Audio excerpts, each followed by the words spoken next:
Hello everyone, स्वागत है आपका आज के सेशन में और मैं हूं आपका कॉमर्स वाला भैया। हाँ जी, देखिए लास्ट क्लास में हम रेवेन्यू इंस्पेक्टर की लेक्चर 9 को कंप्लीट कर चुके हैं, जिसमें हमने पढ़ा है इन्फ्लेशन अकाउंटिंग और आज हम कवर करने जा रहे हैं मर्जर एक्विजिशन और अमलगमेशन। तो इसकी चर्चा करते हैं। चलिए, कहाँ? क्लास में, है ना। चलिए मिलते हैं क्लास में जी। बेसिकली बुक तो है, बुक पे हम चलेंगे, लेकिन उससे पहले आप सबको पता है कि हम लोग चलते कहाँ? नोट्स पे, क्योंकि नोट्स है तो सब कुछ है। ध्यान दीजिएगा, जो हम लोग टॉपिक कवर करने वाले हैं वो क्या है। सबसे पहले आप ध्यान दीजिएगा, मर्जर। मर्जर का मतलब क्या होता है, आप एक बात समझिएगा, ठीक है। मर्जर का क्या मतलब हुआ? मर्जर का मतलब होता है मिल जाना। नहीं, अगर हम बोलेंगे कि ये हाथ याद जाके मिल गया, इसका मतलब मर्जर हो गया। हाँ, तो मर्जर दो तरीके से हो सकता है सर। एक तो मर्जर ये हुआ कि भाई साहब ऐसा करेंगे, हम भी मिलो तुम भी मिलो, और दोनों मिल गए। एक बोला कि नहीं नहीं नहीं, चलो बहुत प्यार करते हैं तुमको हम तुमसे, तो ऐसे उठाएं इसको खींच के लेके, नहीं आप चलो प्यार से गुस्सा से जैसे भी उठा के लेके, भाई मिलना तो दोनों को है ही, समझ रहे हो। तो उसी तरीके से दो तरीके के मर्जर होते हैं। मर्जर कौन सा? एक जो होता है उसको बोलते हैं एक्विजिशन, मतलब जहां ए एक बंदा है, एक कंपनी है, और बी एक कंपनी, और मिलकर ए भी रहती है। जैसे देखो, ये मान लो हमारे पास दो पेन है, ध्यान से समझिएगा, ये दो पेन है। अब ये दोनों पेन का मर्जर हो गया, ठीक है, सॉरी एक्विजिशन हो गया, ठीक है। एक्विजिशन कैसे किया? ए बी था, अब क्या किया, ए ने बी को एक्वायर कर लिया, तो मिला जुला के बी का अस्तित्व खत्म, अब बच गया सिर्फ क्या? ए। इसको बोलते हैं एक्विजिशन, और इसी को कहा क्या जाता है? इसी को एब्जॉर्प्शन कहा जाता है। नहीं तो एक्विजिशन मतलब एक्वायर कर लेना, कोई एक बंदा दूसरे बंदे को अपने साथ लेके चला गया, एक्वायर कर लिया, एग्जांपल के तौर पर। उसी तरह से जब एक बड़ी कंपनी किसी अदर कंपनी को एक्वायर कर लेती है, अपने में मर्ज कर लेती है, उसको हम लोग क्या बोलते हैं? एक्विजिशन या मर्जर, ठीक है। एक्विजिशन थ्रू मर्जर, है ना। अब आ जाइए, दूसरा तरीका है जी क्या? अमलगमेशन। अमलगमेशन का मतलब क्या हुआ कि भाई साहब यहां पे एक कंपनी ए एक कंपनी बी दोनों मर्ज हो गई और बना दिया क्या? सी, तीसरा नया कंपनी बना दिया। क्लियर है बात? हाँ जी सर, क्या बोला मैंने? एक कंपनी ए दूसरी कंपनी बी और ये दोनों को मर्ज कर दिया तो बन गई कंपनी सी। क्लियर है? हाँ जी सर। आइए अब चलते हैं, क्या समझते हैं। देखिए इसको बोलते हैं मर्जर थ्रू अमलगमेशन या कंसोलिडेशन। क्लियर है बात कि ए कंपनी और बी कंपनी मिलकर क्या बन गई? सी कंपनी बन गई। देखिए ये बेसिक चीज है, इससे ज्यादा दिमाग में लगाने की जरूरत ही नहीं। बहुत कंफ्यूज करते हैं कि मर्जर क्या, एक्विजिशन क्या, एब्जॉर्प्शन क्या, अमलगमेशन क्या। बहुत सिंपल है भाई साहब। एक्विजिशन मतलब बड़ा वाला कंपनी जो था वो किसी कंपनी को लाया, अपने में मर्ज कर लिया, नाम वही रह गया। आपका अमलगमेशन, ए और बी दोनों मर्ज हो गया, सी कंपनी फॉर्म कर दिया, नया कंपनी, तो उसको बोलते हैं क्या? Acquisition, sorry amalgamation. अब चलिए देखिएगा, कुछ कुछ बेसिक टर्म है जो आपको समझना बहुत जरूरी है, और इसके बेसिस पर आगे हम आगे सारी चीजें करेंगे।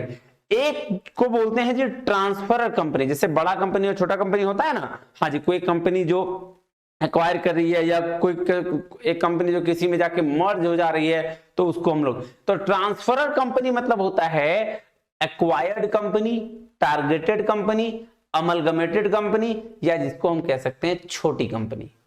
अब छोटी कंपनी क्या करती है सर? बड़ी कंपनी में जाके मिल जा सकती है, तो इसको हम ऐसा बोले कि जो कंपनी जाके मर्ज हो गई किसमें? बड़ी कंपनी में। तो यानी कि ट्रांसफरर कंपनी, जब भी मैं वर्ड यूज करूंगा आगे ट्रांसफरर कंपनी, तो आप ध्यान रखिएगा क्या? छोटी कंपनी। क्या ध्यान रखिएगा? छोटी कंपनी। उसी तरीके से दूसरा है ट्रांसफरी कंपनी। तो ट्रांसफरी का मतलब होता है एक्वायरिंग कंपनी, जो एक्वायर कर लिया है उसको।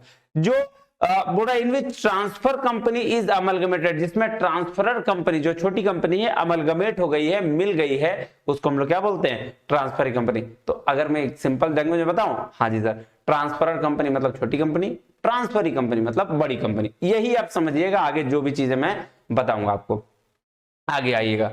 चलिए जी, अब देखिएगा जी, अमलगमेशन जो है वो दो तरीके से होता है।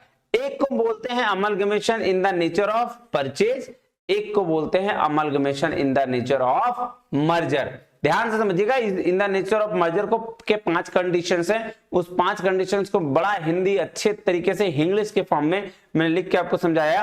ध्यान से एक एक चीज समझिएगा। आइए, क्या बोल रहा है? Amalgamation in the nature of merger, जिसके 5 कंडीशन है। पहला कंडीशन क्या बोला? अमलगमेशन के बाद छोटी कंपनी का सारा एसेट्स एंड लायबिलिटीज बड़ी कंपनी का हो जाएगा। ध्यान दीजिएगा, अमलगमेशन का मतलब क्या बोला था, ए कंपनी बी कंपनी मर्ज हो गई, बन गई सी कंपनी। क्लियर बात। अब अमलगमेशन के बाद क्या बोला, सारा एसेट्स और लायबिलिटीज किसका हो जाएगा, बड़ा कंपनी का हो जाएगा। क्लियर बात, पहला कंडीशन। दूसरा कंडीशन बोला वो शेयर होल्डर जो होल्ड किए हैं 90% या उससे ज्यादा शेयर्स ट्रांसफर कंपनी यानी छोटी कंपनी का, वो अमलगमेशन की वजह से ट्रांसफरी कंपनी के इक्विटी शेयर होल्डर बन जाते हैं। दूसरा कंडीशन बोला ऐसा है कि जो शेयर होल्डर ऑलरेडी छोटी कंपनी में होगा, क्या, इक्विटी शेयर होल्डर, ध्यान रखिएगा, जो share holder equity share holder होगा वो भी 90% या उससे ज्यादा, वो ऑटोमेटिकली जैसे ही by the virtue of amalgamation amalgamate होगा कंपनी, तो बड़ी कंपनी का भी क्या हो जाएगा, इक्विटी शेयर होल्डर बन जाएगा। क्लियर बात। पहला कंडीशन क्या था, एसेट लायबिलिटी सारा बड़ा कंपनी का, और दूसरा कंडीशन क्या कि 90% से ज्यादा अगर शेयर है तो भाई साहब bye the virtue of amalgamation ये बड़ी कंपनी का यानी कि ट्रांसफरी कंपनी का भी इक्विटी शेयर होल्डर हो जाएगा। अब ध्यान दीजिएगा, तीसरा कंडीशन क्या कहता है, कहता है अगर अमलगमेशन के बाद ट्रांसफरर कंपनी का कोई इक्विटी शेयर होल्डर, ठीक है, मान लेते जो 90% था वो इक्विटी शेयर होल्डर बन गया ऑलरेडी, ठीक है, उससे कम वाला भी होगा ना, हाँ होगा, तो उससे कम वाला भी तो चाहेगा कि भाई हम बड़ी कंपनी जो जिसमें मर्ज हो रही है, जिसमें अमलगमेट हो रही है, उसके साथ उसका इक्विटी शेयर होल्डर बने। बहुत सारे लोग चाहेंगे, बिल्कुल चाहेंगे। तो वही कह रहा है कि अगर अमलगमेशन के बाद ट्रांसफरर कंपनी का कोई equity share holder transferee company यानी बड़ी कंपनी का शेयर होल्डर रहना चाहता है, तो transferee company equity share holder को शेयर इश्यू कर देगी, और अगर कोई फ्रैक्शनल शेयर है तो उसके बदले कैश पेड कर देगी। ध्यान दीजिएगा, समझ में आ रहा है बात। अब ध्यान दीजिएगा, इसका एग्जांपल मैंने लिया, मान लीजिए कि छोटी कंपनी के एक शेयर का प्राइस कितना है, 800 रुपया। क्लियर है, हाँ जी सर, सॉरी, ध्यान दीजिएगा।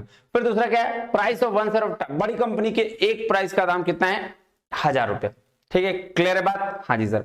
अब मान लेते हैं एक क्या है, एक शेयर होल्डर है जिसके पास 4 शेयर है, वो ट्रांसफर कंपनी का है। किसके शेयर है, ट्रांसफरर कंपनी यानी कि छोटी कंपनी के 4 शेयर्स ए के पास रखे हुए हैं। तो ए का 4 शेयर्स मतलब 800 रुपया करके, तो कितने रुपए हो जाएंगे सर, 3200 रुपया उसके पास होगा। ठीक है, अब सर ट्रांसफरी कंपनी का कितना क्या है, ट्रांसफरी कंपनी का 1000 रुपया का प्राइस है। ठीक है, हाँ जी सर। तो अब मुझे बताइए, इसके पास 3200 रुपया है ही, तो ट्रांसफरी कंपनी यानी बड़ी कंपनी का कितना शेयर खरीद पाएगा वो, सर 3 शेयर खरीद पाएगा, क्योंकि 3 शेयर का 3000 लग जाएगा, बाकी 200 रुपया रहेगा, उसको वो वापस कर देगा। तो क्या बोला, अब इसको ट्रांसफरी कंपनी 3 शेयर मिल जाएगा। क्यों, क्योंकि 3 शेयर का ही रेट कितना हो जा रहा है, 1000 गुने 3 शेयर हो जा रहा है, 3000 रुपया। सर छोटी कंपनी के पास कितना शेयर था, 4 कंपनी, ए का शेयर कितना था, 4 का रेट कितना, 3200 रुपया। तो सर ये छोटी कंपनी का शेयर था ना, लेकिन बड़ी कंपनी का जो शेयर है वो कितना था सर, 1000 रुपया रेट था। तो बड़ी कंपनी वाला अगर शेयर लेने जाएगा इक्विटी शेयर होल्डर पूरा छोटी कंपनी वाला, तो कितना मिलेगा सर, 3 शेयर मिलेगा, और उसके बाद कितना रुपया लग जाएगा, 3000 रुपया। तो फिर भी 200 रुपया और बच जाएगा, क्योंकि उसको 4 शेयर दिया, उसके बदले में 3 ही शेयर लिया, तो 200 रुपया बच जाएगा।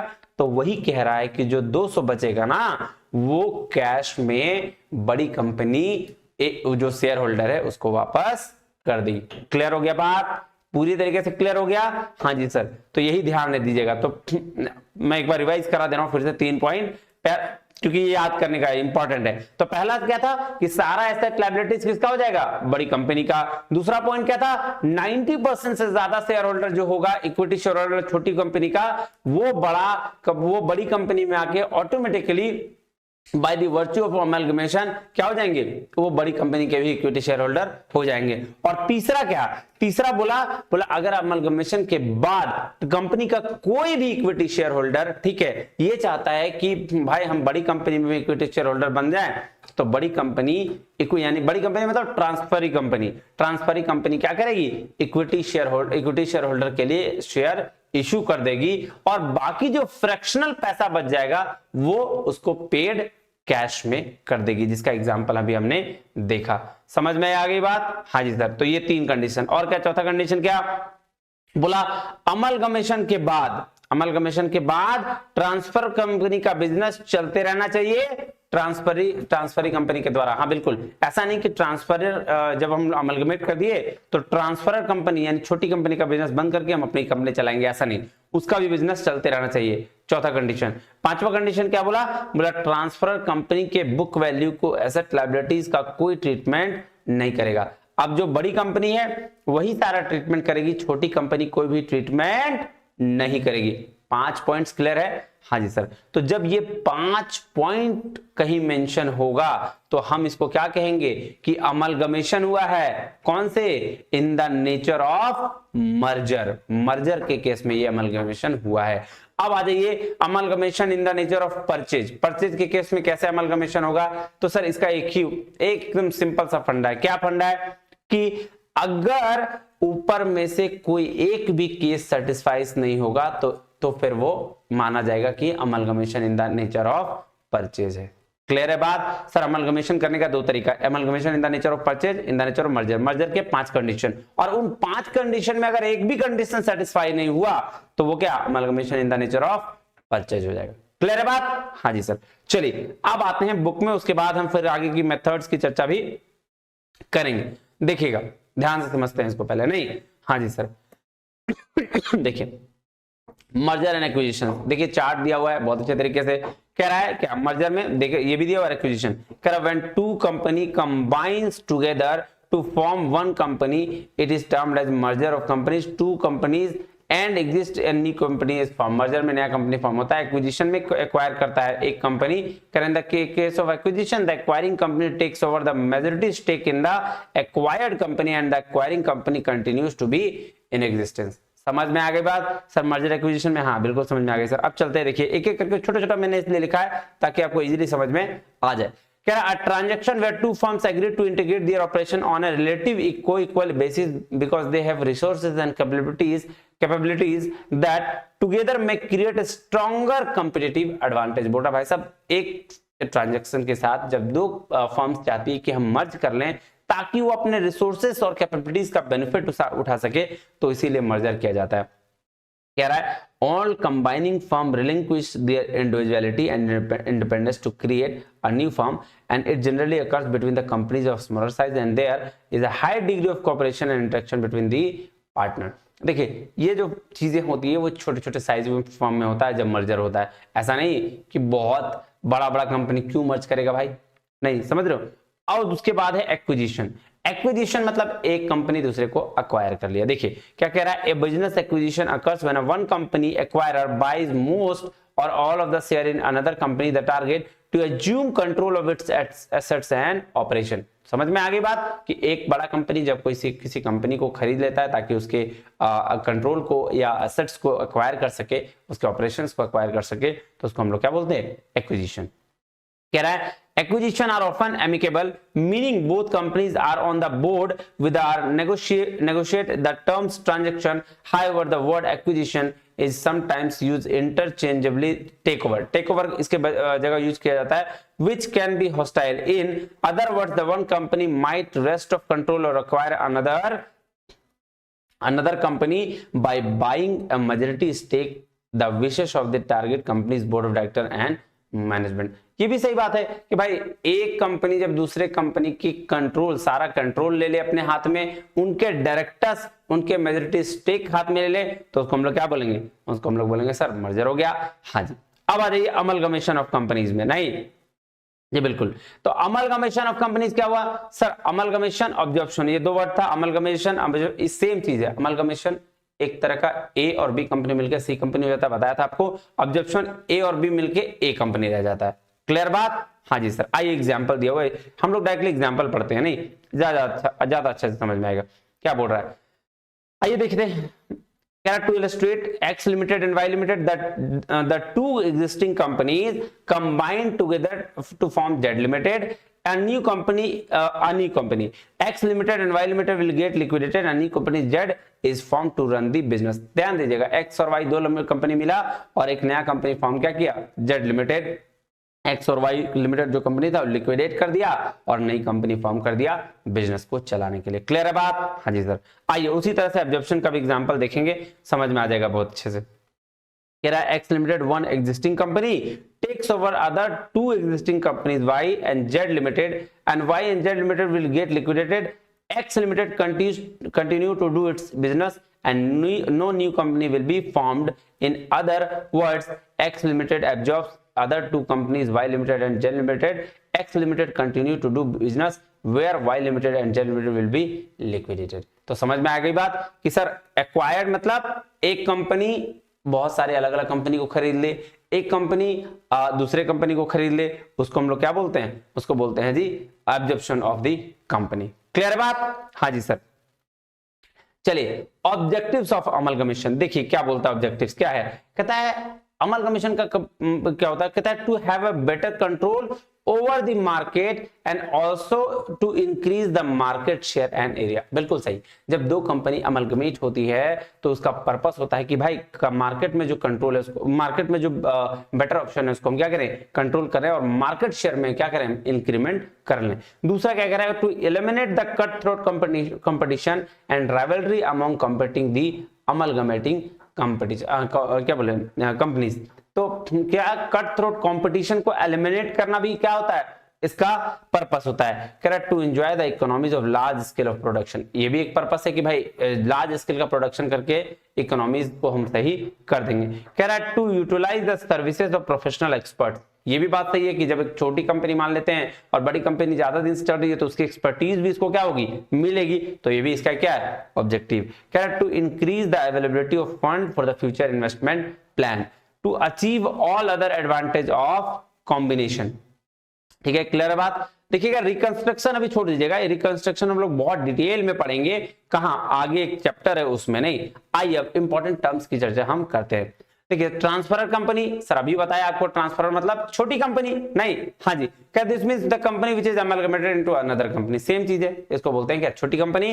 ट्रांसफरी कंपनी मतलब बड़ी कंपनी। ठीक है, और amalgamation is basically two type, दो टाइप का बताया क्या? In the nature of merger और in the nature of purchase. तो amalgamation in the nature of merger देखिएगा 5 कंडीशंस क्या क्या है, एकदम लाइन टू लाइन समझिएगा। कह रहा amalgamation in the nature of merger is an amalgamation which satisfy all the following condition। एक एक कंडीशन करके हम लोग समझते हैं, आइएगा। कह रहा है ए number, all the assets and liabilities of the transferor company become after amalgamation the assets and liabilities of the transferee company। Simple सी बात है कि टोटल जैसे ही amalgamation हुआ सारा assets और liability किसका? बड़ी कंपनी का हो गया। बिल्कुल सही। दूसरा क्या कह रहा है? कह रहा share holders holding not less than 90% of the face value of the equity shares the transferor company other than the equity share already held therein immediately before the amalgamation by the transferee company or its subsidiaries or their nominees become equity shareholder of the transferee company by virtue of the amalgamation। देखिएगा simple से यही बात बोला कि भाई साहब जिसके पास पुरानी कंपनी यानी कि छोटी कंपनी में 90% से ज्यादा शेयर है या 90% भी है तो वो already bye the virtue of amalgamation होने के बाद किसका हो जाएगा? सर वो equity share holders transferee company यानी बड़ी कंपनी का भी हो जाएगा। तो दूसरा कंडीशन ये था। तीसरा कंडीशन क्या? तीसरा बोल रहा है the consideration for the amalgamation receivable by those equity share holders of the transfer company who agree to become equity shareholders to the transferee company is discharged by the transferee company wholly by the issue of equity shares in the transferee company with the exception that the cash may be paid only in respect of fractional shares। बोला सीधा सीधी बात है ऐसा भाई साहब, जब equity share holder जो 90% से कम वाला था या कोई भी शेयर होल्डर ये चाहता है उसका ट्रांसफरर कंपनी छोटी कंपनी का शेयर होल्डर अगर ये चाहता है कि हम बड़ी कंपनी के इक्विटी शेयर होल्डर बने तो बड़ी कंपनी क्या करेगी? उसके लिए इक्विटी शेयर इशू कर देगी और जो भी वैल्यू फ्रैक्शन में रहेगा वो उसको कैश पेड कर देगी। थर्ड चीज। फोर्थ नंबर देखिएगा क्या है? फोर्थ नंबर कह रहा था business of the transferor company is intended to be carry on after the amalgamation by the transferee company. क्या बोला? ट्रांसफर कंपनी का जो बिजनेस चल रहा है वो सब अब क्या ट्रांसफरी कंपनी का होगा और चलते रहना चाहिए। फिर क्या बोल रहा है, no adjustment is intended to be make to the book value of the assets and liabilities of the transfer company when they are incorporated in the financial statement of the transferring company except to ensure uniformity of accounting policies. तो ध्यान रखिएगा, ये क्या बोला, ये बोला भाई साहब ऐसा है कि कोई भी स्टेटमेंट अब ट्रांसफर कंपनी छोटी कंपनी नहीं बनाएगा, सारा स्टेटमेंट कौन, बड़ी कंपनी बनाएगा। अगर कोई पॉलिसीज में दिक्कत आती है थोड़ी बहुत तो वो मैनेज कर लिया जाएगा। क्लियर है बात? हाँ जी सर। अब आ जाइएगा, amalgamation in the nature of purchase. Purchase क्या बोला भाई, ये पांचों कंडीशन जिसमें नहीं हुआ उसको मान लेंगे क्या, amalgamation in the nature of purchase। तो amalgamation in the nature of purchase is an amalgamation which does not satisfy any or more of the 5 condition stated above। Clear बात? हाँ जी सर। कह रहा है note, transferor company is selling company and transferring company is the purchasing company. तो हम लोग को बहुत पहले से पता है। आइए जी, अब देखिएगा method for accounting of amalgamation. दो तरीके का मेथड होता है, एक तो पूलिंग ऑफ इंटरेस्ट मेथड, दूसरा बोलते हैं परचेज मेथड। देखिएगा पूलिंग ऑफ इंटरेस्ट मेथड जो है वो जो amalgamation in the nature of merger है उसका 5वां पोर्शन में जो कहा गया वही बात यहाँ पूलिंग ऑफ इंटरेस्ट मेथड में कहते हैं। और परचेज मेथड तो इजीली है कि भाई परचेज करना है तो इसके बदले में पैसा दो और परचेज कर लो। और परचेज कंसिडरेशन के भी मेथड हम आगे पढ़ेंगे। तो पहले हम ये मेथड्स पढ़ लेते हैं, क्या क्या कहता है। कह रहा there are 2 main methods of accounting for amalgamation, the pooling of interest method and the purchase method. The use of pooling of interest method is confined to the circumstances meet the criteria referred to the paragraph 3E। paragraph 3E क्या कहता है ये देख लीजिए, यही है ना amalgamation का 3 और E, ये देखिए E। तो यही बोला भाई साहब कोई एडजस्टमेंट नहीं बनाया जाएगा। कब सर? ट्रांसफरर कंपनी का, ट्रांसफरी कंपनी सारा चीज बनाएगी, ट्रांसफरर कंपनी कुछ नहीं बनाएगा। कब? मर्जर के टाइम में। ठीक है, हाँ जी। तो वही कह रहा है, आगे देखिएगा। फॉर एन क्या बोला, for an amalgamation in the nature of merger the object of the purchase method is to account for the amalgamation by applying the same principles are applied in the normal purchase of assets. This method is used in accounting for amalgamation in the nature of purchase. Clear बात? हाँ जी sir. अब चलें, क्या बोल रहा था pooling of interest method, देखिएगा ध्यान से। कह रहा under the pooling of interest method the assets liabilities in the reserve of the transferor company are recorded by the transferring company at their existing carry amounts after making the adjustment required. ध्यान दीजिएगा, यही तो बोला था ना 5 में कि सारा एसेट्स लायबिलिटीज सारा फाइनेंशियल स्टेटमेंट कौन बनाएगा, ट्रांसफरिंग कंपनी बनाएगी, ना कि transferor company after the merger. नहीं, हाँ जी सर। कह रहा है if at the time of amalgamation the transferor and the transferring company have conflicting accounting policies, a uniform set of accounting policies are adopted following the amalgamation। बोला भाई साहब अगर कोई पॉलिसीज में दिक्कत हुआ तो वो एक uniform set of account policies follow कर लिया जाएगा और उसके बिहाफ में the effect of the financial statement of any changes in accounting policies are reported accordance with accounting standard 5। Accounting standard 5 के अनुसार जो भी इफेक्ट होगा उसको क्या कर लिया जाएगा, बदल जाएगा। कह रहा net profit and loss the period and prior period items changes in the accounting policies, ये चेंज कर लिया जाएगा। और दूसरा है परचेज मेथड। तो परचेज मेथड तो भाई इजी है कि परचेज करो दे दो।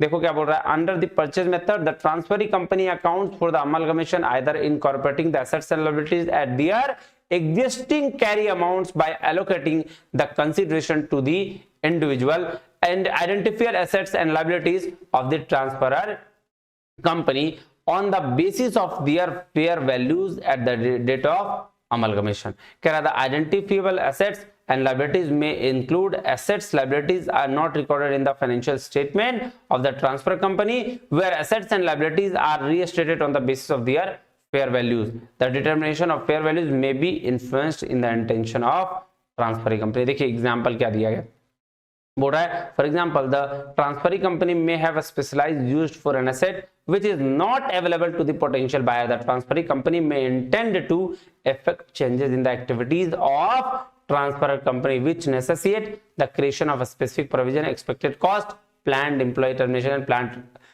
relocation cost। देखिएगा परचेज मेथड में सिंपल इतना याद रखिएगा कि भाई साहब जब भी परचेज करना होगा तो हमको क्या करना होगा, सर ट्रांसफरर कंपनी के जितने एसेट लायबिलिटीज जो भी चीजें, एसेट तो रख लेना होगा, लायबिलिटीज क्रेडिटर्स जितना है उसको पेमेंट करके और सारा चीज ले लेना है।